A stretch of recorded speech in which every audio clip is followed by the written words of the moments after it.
नमस्कार. प्रधानमंत्री नरेंद्र मोदीजी यांच्या नेतृत्वाखालील केंद्र सरकार आणि केंद्रीय मंत्री अश्विनी वैष्णव यांनी ऑनलाईन गेमिंगच्या आडून सुरू असलेल्या या धोकादायक प्रवाहावर जो वज्रप्रहार केलाय त्यासाठी सर्वप्रथम मी त्यांचं मनपूर्वक असा आभार मानते. ऑनलाईन गेमिंग ही फक्त मजा नाही, आज ती व्यसन, फसवणूक आणि कुटुंब उद्ध्वस्त होण्याची मोठी कारणं बनली आहेत. या डिजिटल सापळ्यात सगळ्यात जास्त अडकतात ती आपली लहान मुलं आणि तरुण पिढी. घरची बचत जुगाराच्या आहारी जाते. पालकांच्या डोळ्यासमोर लेकरं हतबल होतात आणि कित्येकांनी तर यामध्ये आत्महत्येचा मार्ग पत्करलाय. नुकतंच संसदेमध्ये अश्विनी वैष्णवजींनी कर्नाटकामध्ये 31 महिन्यात 32 आत्महत्या झाल्याचं सांगितलंय.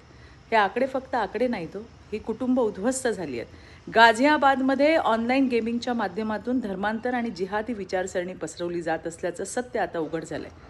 महादेव ॲप घोटाळ्यातून हजारो कोटींचा काळा पैसा आणि भ्रष्टाचार समोर आलाय. अशा परिस्थितीत हे विधायक म्हणजे आपल्या मुलांच्या भविष्यासाठी दिलेलं अभेद्य असं कवच आहे.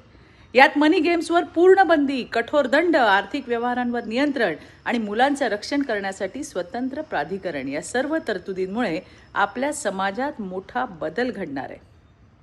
त्याचबरोबरीने ई स्पोर्ट्स आणि शैक्षणिक गेमिंगला कायदेशीर मान्यता मिळणं ही सुद्धा एक ऐतिहासिक बाब आहे.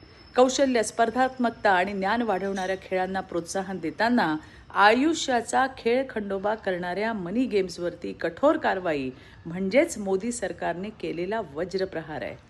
सरकारने उचललेलं हे पाऊल म्हणजे आपल्या मुलांचं भविष्य सुरक्षित, आपल्या तरुणाईला योग्य दिशा आणि आपल्या समाजाला डिजिटल गुलामगिरीतून मुक्त करण्याचा निर्णायक टप्पा आहे.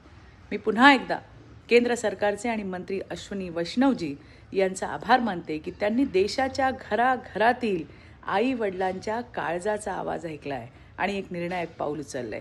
जय हिंद, जय महाराष्ट्र.